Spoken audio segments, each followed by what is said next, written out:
짧지 않은 연습 시간이지만은 그래도 그 시간을 준비해서 하나님께 영광을 돌리게 하시는 거 너무 고맙습니다. 항상 마음이 아플 만큼.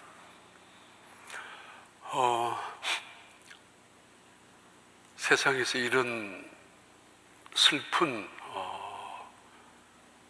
말을 하는 자식이 있겠습니까? 엄마 나 배고파. 며칠째 하나도 못 먹고 있는 그 자식, 엄마 나 배고파. 그러나 이 말보다가 훨씬 더 슬픔이 가득한, 아니 비극적인 질문을 던지는 아이가 있었습니다.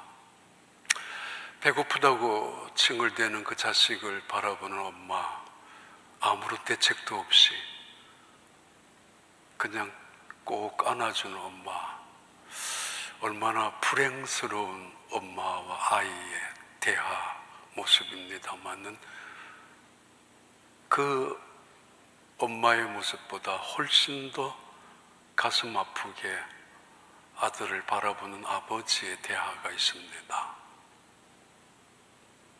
내 아버지요, 내 아버지요. 번제 때 사용할 불, 옛날에는 그냥 라이터 하나 들고 다니는 거 아니라 불을 붙여야 되는 도구들이 있어야 되지 않습니까? 원시적인 방법으로 해야 되니까. 나무도 있는데 번제할 양은 어디 있습니까? 라고 아버지에게 질문하는 그 아들의 질문은 엄마 나 배고파 라는 질문보다 훨씬 더 가슴 아픈 물음입니다. 그런 아들을 바라보고 대답하는 아버지, 내 아들아, 내 아들아. 번제할 양은 하나님께서 준비하실 것이야. 세상에서 가장 짧은 대화, 아버지와 아들의 대화이지만은 이 짧은 대화 속에는 역사 속에 가장 중요한 감동이 담겨져 있고 신앙적으로 가장 놀라운 은혜가 담겨져 있는 두 사람의 대화입니다. 이들의 대화를 듣고 계시는 하나님, 어떤 마음이었을까요? 내 아버지, 번제할 양은 어디 있습니까?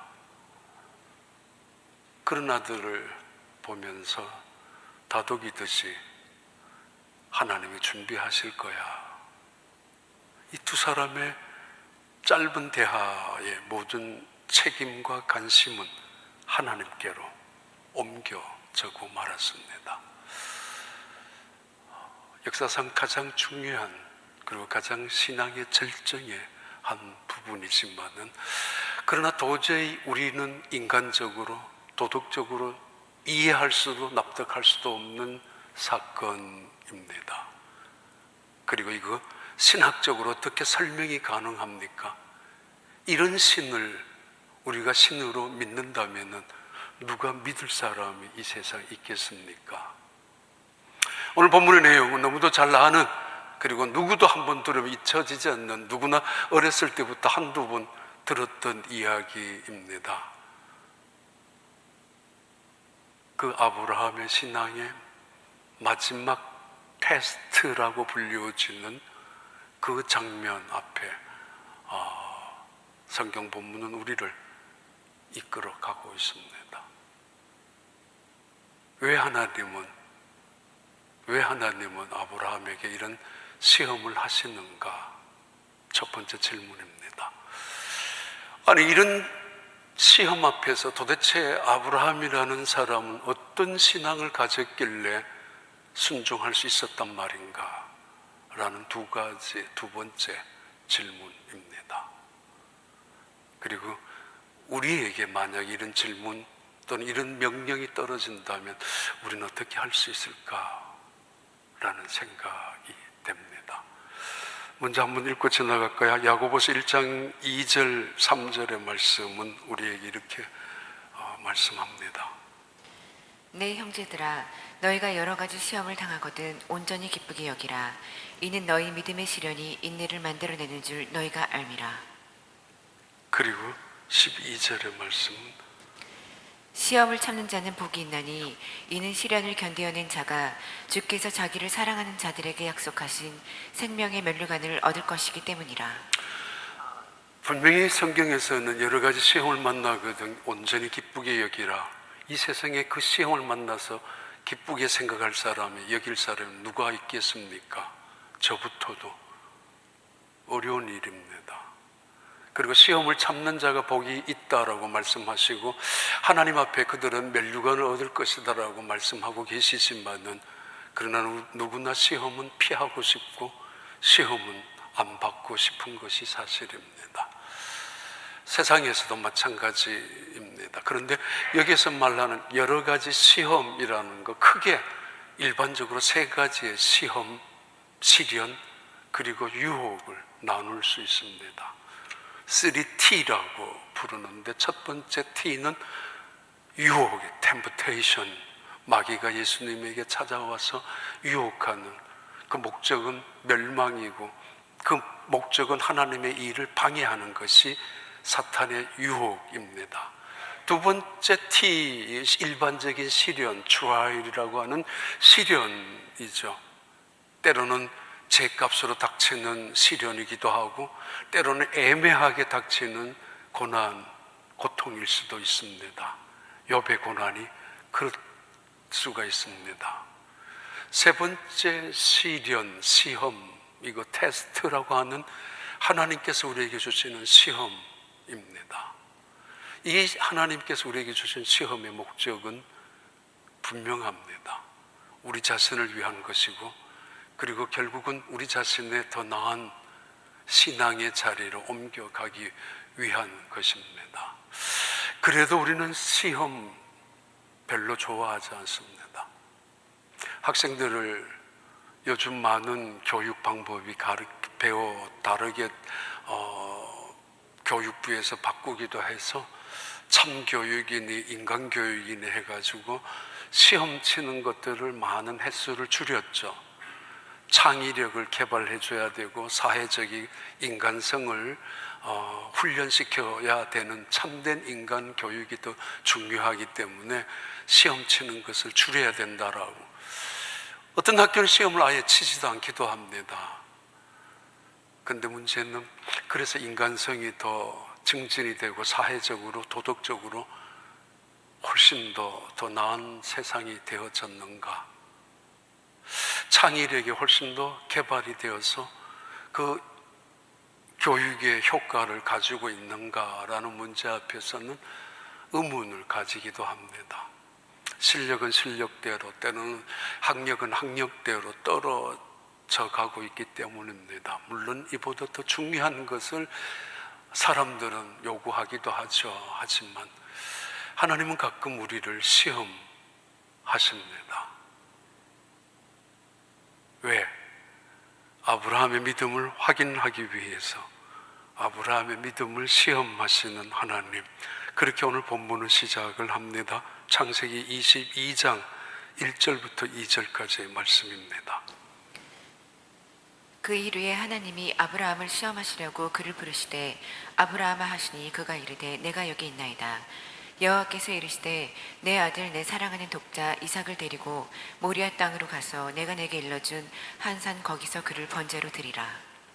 어느 날 하나님께서 아브라함에게 나타나셨습니다. 그리고 너의 아들 이삭을 번제물로 바치라. 내가 지시하는 산에 올라가서 제단을 쌓고 제물로 바치라고. 그 말을 듣는 순간에 머리가 하얘지죠. 그 말이 떨어지자 말자 하늘이 무너지죠. 아니 어떻게 이럴 수가. 뭔가 잘못됐는 게 아닙니까? 아브라함아 불렀을 때 예, 제가 여기 있습니다 라고 대답한 것을 보면은 그가 지금 잘못된 자리에 있는 것도 아니고, 그래서 범죄를 저질러서 숨어 있는 것은 더더구나 아닌 그런 자리에 하나님이 부르실 때 즉시 내가 여기 있습니다라고 대답할 정도로 하나님이 잊혀진 존재로 그에게는 그런 존재가 아니었단 말입니다. 그런데 하나님께서 그에게 찾아오셨다는 것은 뭔가 경고이며 또 다른 하나님의 목적 때문에 오셨다는 걸 알기에, 그리고 그 연속해서 들려주는 그 말씀을 들으면서 그는 가슴이 무너집니다. 뭐가 잘못됐지? 아담을 찾아오셨던 하나님, 아담아 너 어디 있어? 왜 숨었어? 추궁과 질책이죠.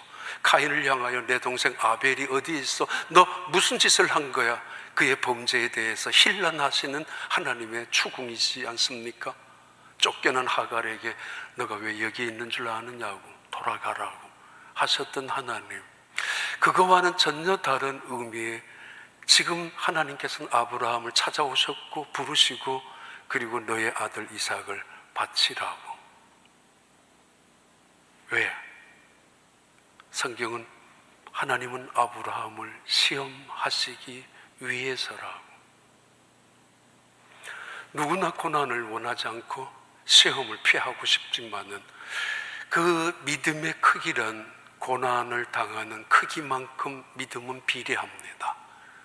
그 사람의 인격 됨됨이란 인간성도 환난을 당했을 때 환히 보여지고 드러나는 것처럼 우리는 고난이라는 불 속에 들어갔을 때 비로소 정금 같은 믿음으로 재련 또는 정화될 수 있습니다.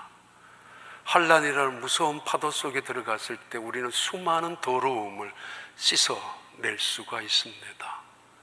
우리는 수도 없이 고난이나 풍파나 뜨거운 불속 같은 것을 멀리하고 싶지만은 그거 없으면 더러움이 씻겨가지도 못하고 죄악이 태워지지도 못하기 때문에 하나님은 그 속에 집어넣을 때가 있습니다. 믿음의 진가는 비로소 고난 속에서 드러날 수 있기 때문입니다. 시험을 통해서 하나님은 아브라함의 믿음을 알고 싶었습니다. 아브라함의 믿음에 결국 이삭을 얻었지만은, 그러나 솔직히 말하면은 아브라함의 믿음으로 이삭이 얻어진 것은 아닙니다. 하나님의 믿음 때문에 이삭을 얻은 것입니다. 지난 25년 동안이나 아브라함은 수도 없이 하나님의 능력을 불신했고 때로는 방해까지 하면서 애국으로 내려갔었고 엘리에셀을 내세웠고 하갈을 통해서 이스마엘을 낳았던 불신의 사람이었습니다. 아브라함의 믿음으로 25년 만에 아들을 낳았던 것이 아니라 하나님의 믿음으로 아브라함을 얻은 것이고 하나님의 약속의 성취로 아브라함은 이삭을 얻은 것입니다. 예수님께서 베드로를 부르셨습니다. 베드로의 믿음 때문에 그를 부르신 것이 아닙니다. 예수님의 믿음 때문에 예수님은 베드로를 부르셨습니다. 그러기에 이제 한 번쯤은, 지금 그 나이가 140 정도 됐을 것이고 아니면은 이삭은 20세 이상 120세 정도 됐을 거라고 보면은 이삭은 적어도 20살 가까이 되었던 순간으로 볼 수 있습니다. 이 아브라함의 믿음을 한번 흔들어 보고 싶었던, 테스트해 보고 싶었던 하나님의 마음입니다. 누구의 믿음으로 너가 이 아들을 얻었는 줄 아느냐고. 그 이유는 창세기 22장 11절부터 12절에 하나님이 이렇게 말씀하고 있습니다. 여호와의 사자가 하늘에서부터 그를 불러 이르시되 아브라함아 아브라함아 하시는지라. 아브라함이 이르되 내가 여기 있나이다 하매 사자가 이르시되 그 아이에게 내 손을 대지 말라. 그에게 아무 일도 하지 말라. 내가 내 아들 내 독자까지도 내게 아끼지 아니하였으니 내가 이제야 내가 하나님을 경외하는 줄을 아노라. 하나님께서 그의 테스트를 통해서 원하시는 거, 알고 싶은 것이 있었다는 거죠. 요즘이야 GE라는 회사 그렇게 두각을 나타내고 또 GE의 그 유명한 CEO들의 이야기는 별로 없습니다. 마이크로소프트 회사나 또는 아마존이나 구글이나 페이스북이나 이런 회사들의 굉장한 애플이나 이런 회사들의 경영주, 창업주들이 주목받는 시대이기 때문에 GE, 지금 20년 전만 하더라도 GE 회사는 대단한 회사이고 그 회사의 CEO, 최고 경영주라는 사람은 아마 굉장한 사람입니다. 굉장한 자리였습니다. 이 잭 웰치라는 분, 24살에 대학교 졸업하자마자 GE 입사하고 그리고는 20년 만에 그 회사에 평사원으로 입사해서 부사장으로, 부회장으로 승진한 20년 만에 대단한 사람입니다. 입사한 지 3년 만에 그가 책임으로 일하는 GE 그 회사 하나의 플라스틱 공장에 화재가 발생했습니다. 폭발해가지고 책임자니까 당연히 상급자에게 불려가서 추궁을 당할 것이라고 생각해서 불려갔습니다. 잭 웰치를 향하여 그 상급자가 물었습니다. 당신은 이 화재를 통해서 배운 것이 무엇이냐고. 책임을 추궁하고 사표를 내야 되고 아니면 책임을 져야 되는 그 자리에서 보상하겠다라는 이런 것까지도 각서를 써야 되는 입장일 텐데 넌 이 화재를 통해서 무엇을 배웠느냐고. 평소 그 부하 직원을 유심히 보았던 상사의 질문이었습니다. 그는 그 사건 이후로 그 회사에서 점점점 두각을 나타내기 시작을 하고 마침내 최고 경영인 9명 중에 한 명으로 20년 만에 그 안에 들어가 있었습니다. 레드라는 그때 당시 최고 경영주가 9명 중에 누구를 후계자로 삼을 것인가를 계속적인 인터뷰, 계속적인 의도적이든 고의적이든 우연이든 시험을 계속하고 있는 그때 비행기를 타고 두 사람이 함께 비행을 하던 중이었습니다. 이렇게 질문했습니다. 레드라는 최고 경영주가 자기 후계자를 세우려고 잭 웰치를 향해서 당신과 내가 이 비행기를 타고 가다가 사고를 당했을 때 누가 우리 회사의 최고 경영주가 되면 좋겠느냐고. 잭 웰치 생각에는 자기가 원하는 인사관리팀보다가도 품질관리, 품질 개발하는 팀장으로 있는 그분을 추천을 했어요. 근데 이상하게 9명을 다 한 사람씩 그렇게 물었는데 다른 9명들 중에 단 한 명도 잭 웰치를 추천한 사람은 없었습니다. 6개월 정도, 2년 정도 그 훈련을 거듭하다가 6개월이 지난 어느 날 이 레드 CEO, 최고 경영주와 다시 비행기를 타고 가던 중에 이분이 느닷없이 다른 말을 쭉 하다가 느닷없이 이렇게 다시 질문을 했습니다. 잭 웰치를 향해서 만약에 우리 이 비행기가 사고가 났을 때 나는 죽고 당신만 살아난다면 누구를 경영주로 우리 GE 회사에 세울 거냐고. 조금도 망설임도 없고 주저함도 없이 웰치는 이렇게 대답을 했습니다. 나라고. 내가 해야 됩니다. 당신이 해야 되는 이유를 설명하라고. 그 책들이 이 책이에요. 잭 웰치가 이 40년 동안 몸담고 있었던 GE를 그만두고 쓴 마지막 강의, 그리고 끝없는 도전과 용기라는 책 속에 나오는 이야기들입니다. 한 회사를 경영하기 위해서도 이 사람이 그런 만한 그릇이 될 것인가 시험을 해야 하잖아요. 고의적이든 아니면 우연이든 함께 캠핑도 가보고 여행도 가보고 함께 스포츠 게임 경기장에도 가보고 유심히 살펴보는 거죠. 그리고 결정적인 한 순간이 있죠. 그 순간에 됐어. 이 사람이야. 하나님께서 믿음의 조상을 세우는데 아무나 세우겠습니까? 믿음의 조상을 시작하게 하고 이스라엘 민족을 시작하게 하고 그 후손들 중에서 메시아의 족보를 만들기 위해서 하나의 시작인데 어떻게 시험 없이 아무나 할 수 있겠습니까?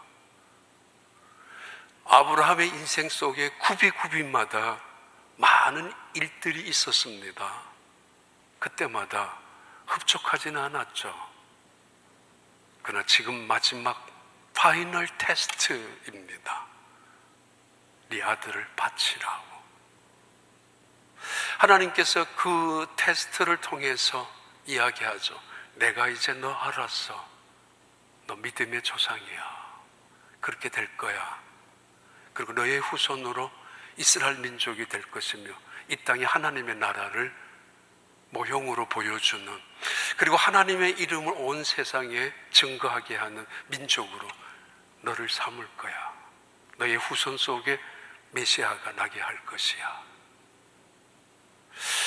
이 테스트는 사실은 아브라함을 위한 테스트만이 아니라, 어쩌면 하나님 자신을 위한 테스트였습니다.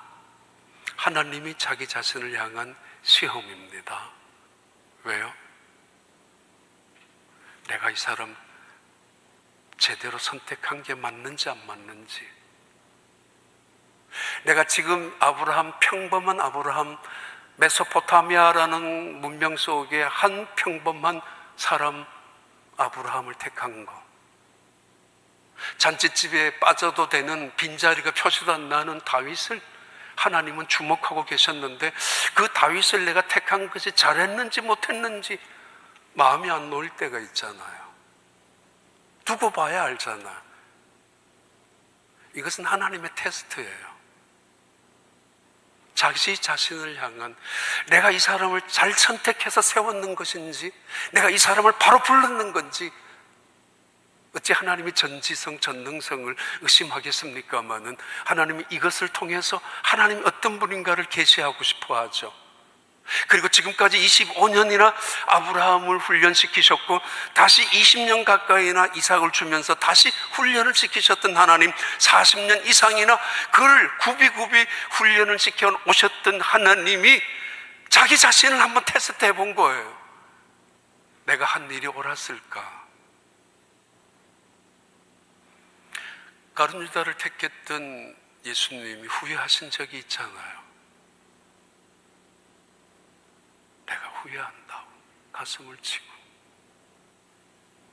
하나님은 하나님 자신을 위하여 이 아브라함을 테스트하고 있습니다.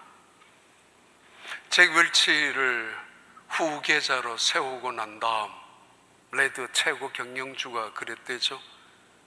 제대로 된 사람을 세웠다고. 나도 불안하고 나도 의심쩍었지만은 잭 웰치가 그 회사에 들어가고 난 다음 매출액은 4배 그리고 30배, 그 회사의 가치는 50배, 60배로 올라게 만드는 사람입니다. 물론 대단한 찬사도 있지만 한편으로는 무서울 정도로, 잔인할 정도로 이름도 붙죠. 폭탄이라는, 중성자 폭탄이라고. 왜냐하면 40만 명 이상이나 되는 고용인들 중에 20만 명이나 해고를 시켜버리고 시작을 하니까요. 그러나 그분이 가지고 있는 전략이 있습니다. 쉽게 하는 게 아니지 않습니까?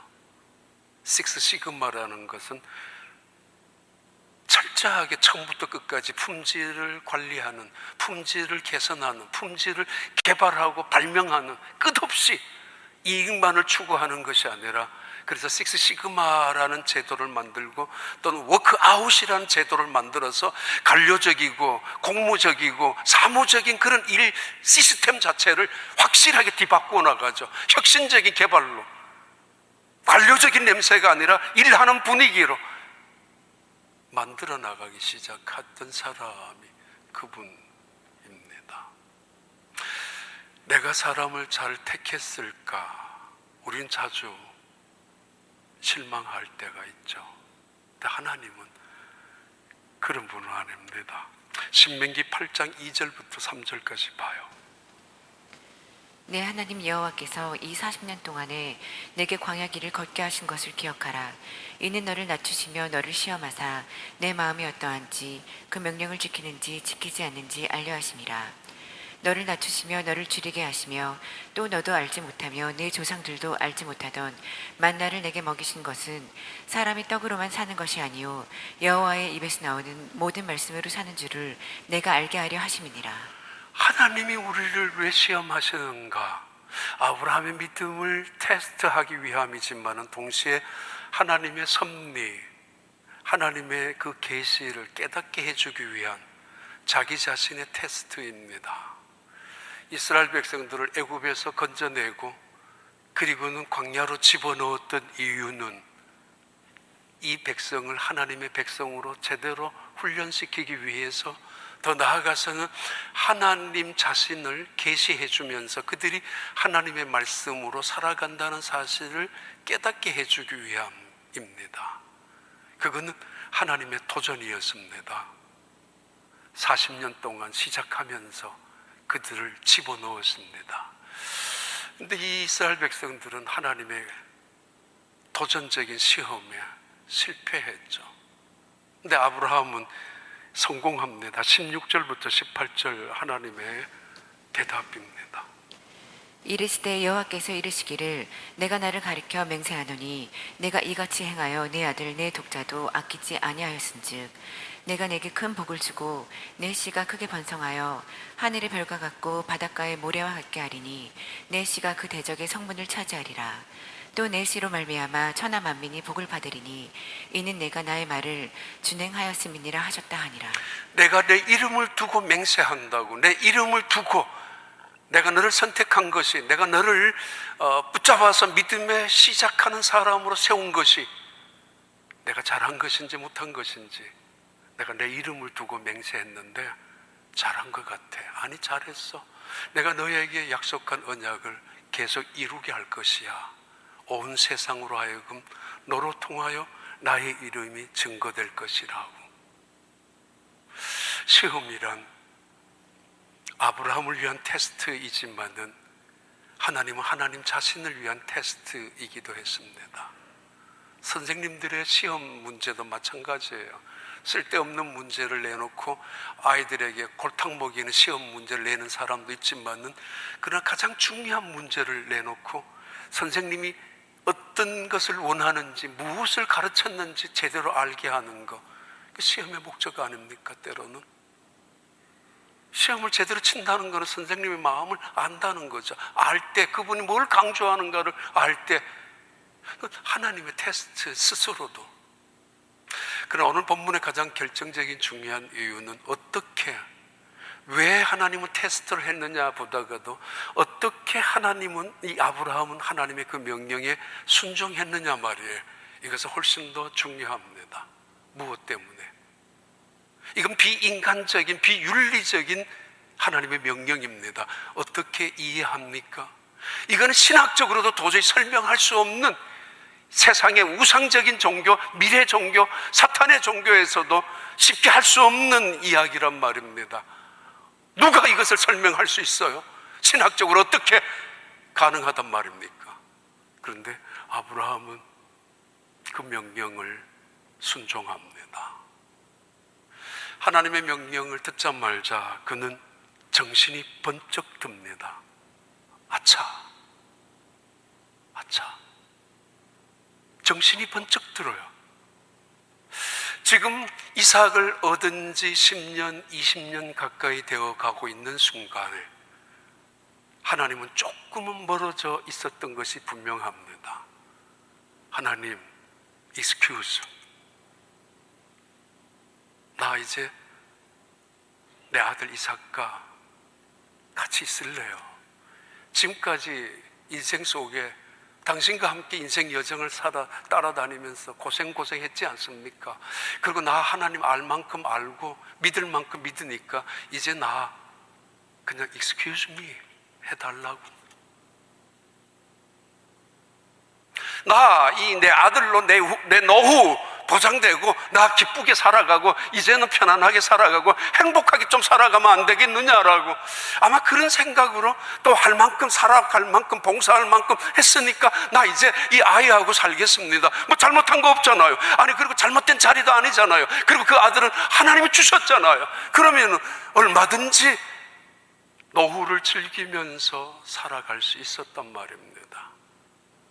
근데 그는 정신이 무너지듯이 아차 합니다.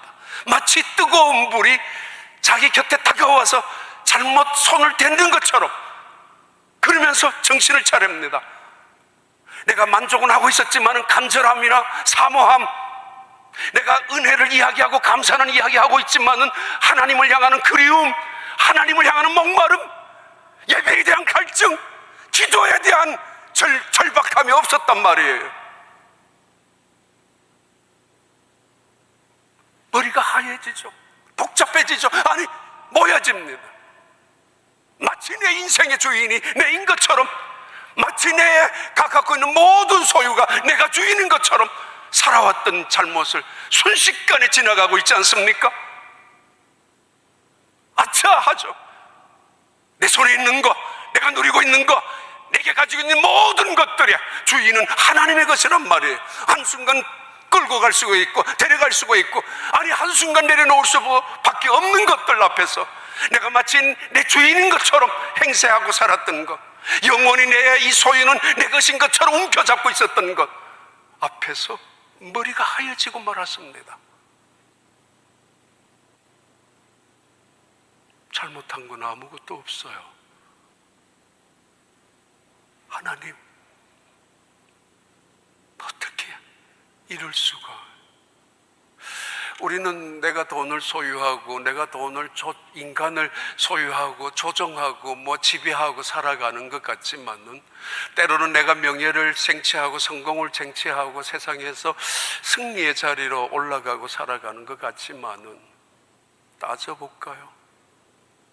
그 돈이 나를 붙잡고 있잖아요. 따져볼까요? 그 집이 나를 붙잡고 있잖아요.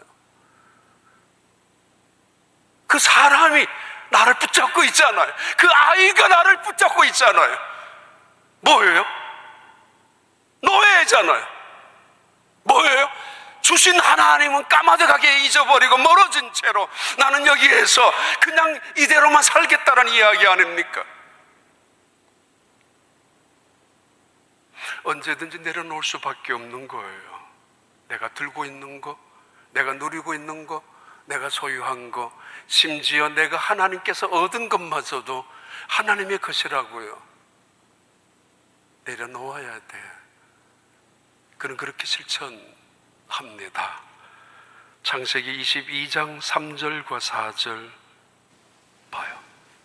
아브라함이 아침에 일찍이 일어나 나귀 한 장을 지우고 두 종과 그의 아들 이삭을 데리고 번제에 쓸 나무를 쪼개어 가지고 떠나 하나님이 자기에게 일러주신 곳으로 가더니 제3일에 아브라함이 눈을 들어 그곳을 멀리 바라본지라.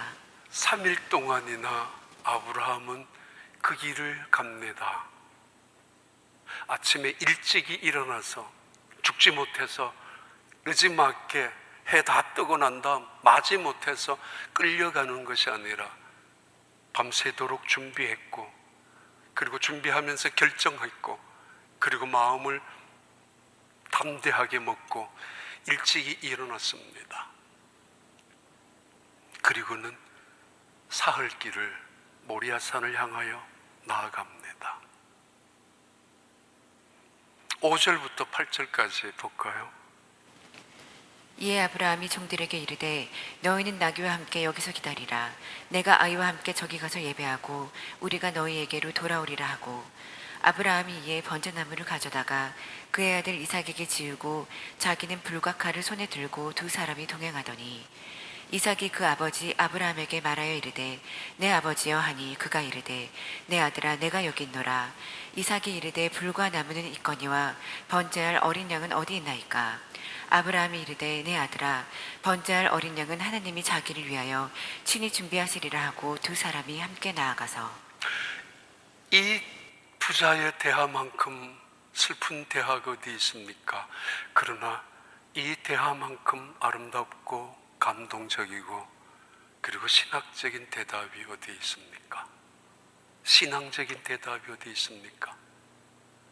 아들아, 내 아들아, 하나님이 준비하실 것이야. 누가 들었어요? 하나님이 듣고 계셨죠. 누가 그 명령하셨어요? 하나님이 명령하셨습니다. 어떻게 실천할 수 있었는가? 어떻게 순종할 수 있었는가? 인생의 주인, 내가 섬겨야 될 주인은 한 분 하나님 외에 없다라는 사실을 깨달았다는 거죠. 내 모든 소유는 언젠가는 다 내려놓아야 된다는 거죠. 위대한 체념을 이야기하는 것이 아니라 위대한 포기를 말하는 것입니다. 체념이란 어쩔 수 없이 수동적인 것이지만은 포기란 적극적이고 능동적인 하나님의 명령 앞에서 기꺼이 순종하는 아브라함의 태도를 말합니다. 야고보서 2장 21절 23절은 이때의 이야기를 이렇게 설명합니다. 우리 조상 아브라함이 그 아들 이삭을 제단에 바칠 때 행함으로 의롭다 하심을 받은 것이 아니냐. 내가 보거니와 믿음이 그의 행함과 함께 일하고 행함으로 믿음이 온전하게 되었느니라. 이에 성경에 이른바 아브라함이 하나님을 믿으니 이것을 의로 여기셨다는 말씀이 이루어졌고 그는 하나님의 벗이라 칭함을 받았나니. 최고의 절정의 순간입니다. 가장 소중한 것을 하나님께서는 손으로 가리키면서 그거야, 그걸 내려놓으라고. 아니, 하나님이 주신 거잖아요. 나 어떻게 살려고요? 아니, 그거 내려놓아라. 그것도 번제로 바치라. 사흘길을 가면서 밤마다 고민도 했을 것이고 번민도 했을 것이고 피곤이 골아떨어진 잠자는 아들을 바라보면서 슬픔의 눈물도 흘렸을 것입니다. 어쩌면은 속으로 내 아들아, 너 도망을 가라. 차라리 도망을 가서 네 혼자 잘 살으라고 하는 마음도 있었을 테고, 한편으로는 차라리 이 아이를 데리고 하나님 안 계시는 곳으로 피신해서 살까라는 생각도 했었을 것입니다만은 사흘길을 일부러 하나님께서는 주셨습니다. 자원적인 선택과 자원적인 능동적인 결정을 하나님은 원하시기 때문입니다. 감정적인 순간적인 돌발적인 충성이 아니라 기분에 따라서 좌우되는 순종이 아니라 말입니다. 아브라함아, 아브라함아, 너 독자를 아끼지 않은 거 내가 보았고, 야고보서에서는 그의 믿음이 아들 이삭을 바치는 순간에 그 믿음이 결정된 거 아니냐고. 그리스도인들의 신앙의 모습을, 그리스도인의 신앙의 태도와 책임을 이야기하는 거죠. 예하는 대답과 순종하는 결단이 없으면 그 믿음은 죽은 믿음이라고.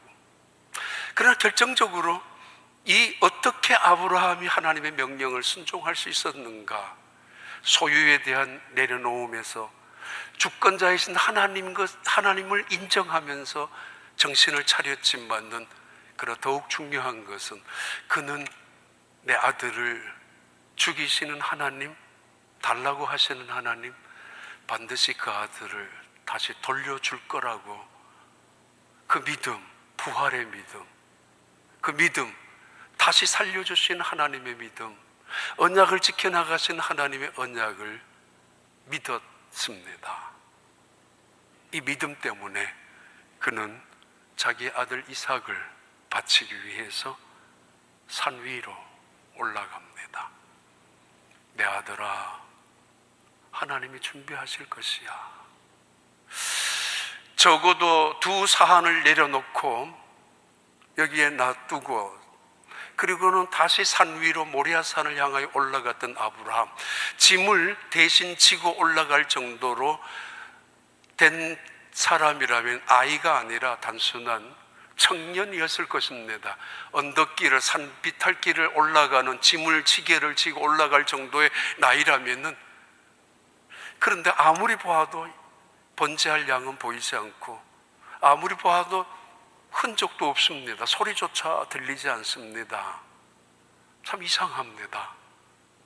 모리아산 제단 위에 아버지가 짐을 내려놓고 아들을 묻기 시작합니다. 이때까지만 하더라도 왜 아버지?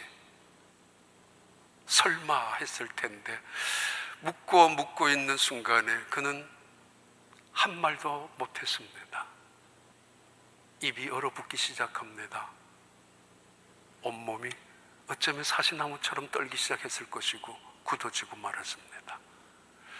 그 힘센 청년 저항할 수 있었을 것이고 그 노인 아버지 밀어뜨릴 수 있었던 순간이었지만은 아버지가 시키는 대로 고스란히 제단 위로 올라가 있습니다. 그를 향하여 칼을 들고 있는 아버지, 그때서야 아니 내가 하나님이 준비하시는 양이 내란 말인가? 하나님이 준비하시겠다라는 제물이 나였단 말인가? 그때서야 알게 되고 있지만은 아버지를 향하여 아버지 정신 차리세요. 아버지 연세가 들어서 좀 노망이 뭐 그런 생각도 아버지 이거 아니에요. 아버지 하나님이 설마 이렇게 말씀하신 적이 있겠습니까? 하나님은 나를 언약의 아들로 주셨지 않습니까? 아니 하나님 어떻게 이럴 수가 있습니까? 아니 아버지 말이 안 나와요. 입이 움직이지를 않아요.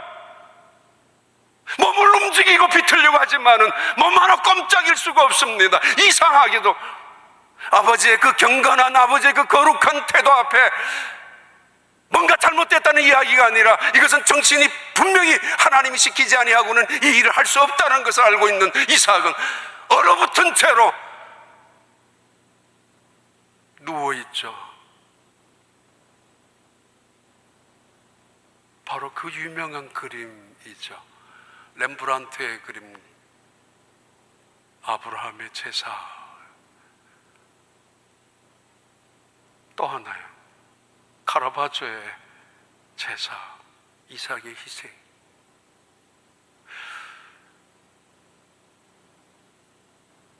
어떻게 이럴 수가 있어요?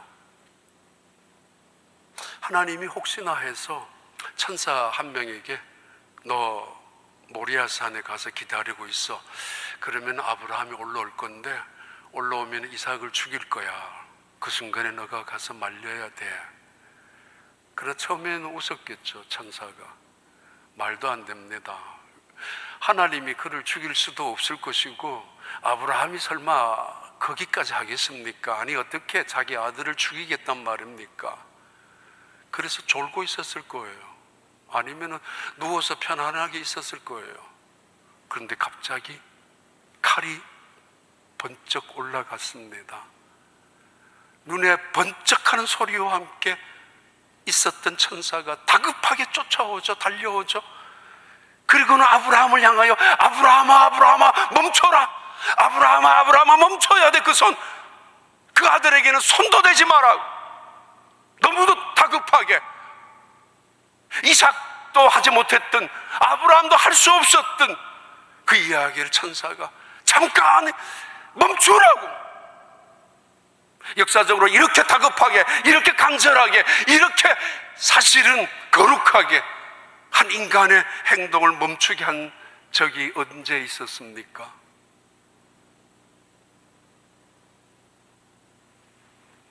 카라바조의 그림은 겁에 잔뜩 질린, 그리고 얼굴이 평온이 없는 아브라함의 사진을 그려놓았습니다. 한편으로는 불만이기도 하고 아들 이삭은 더더욱 겁에 질려서 어쩔 줄 몰라 하는 그림으로. 그러나 렘브란트의 그림은 훨씬 더 평온한 그림이죠. 여기는 손으로 얼굴을 막고 있지만은 또 다른 그림에는 이삭 역시 얼굴에 눈을 감고 평온한 얼굴로 있습니다. 멈추라고. 사실 아브라함은 칼을 들기 전에 이미 그는 자기를 죽였습니다. 죽였어야 아들을 죽일 수 있기 때문에 죽여야만 했습니다. 내 자신이 스스로 죽이고 나서 그 칼을 들고 죽이려고 하는 순간에 멈추라고, 그 아들 죽이면 안 된다라고. 아니, 칼을 드는 순간에 이미 아들은 죽었습니다. 죽은 거랑 마찬가지입니다. 죽이려고 했으니까. 살인 미수가 아니라 살인자였어요. 하나님은 그것을 보고 싶었던 것 같아요. 하나님은 그것을 계시하고 싶었던 것 같습니다. 아브라함아, 아브라함아, 너가 내 독자를 아끼지 않고 나를 사랑하는 줄 내가 이제야 알았다고.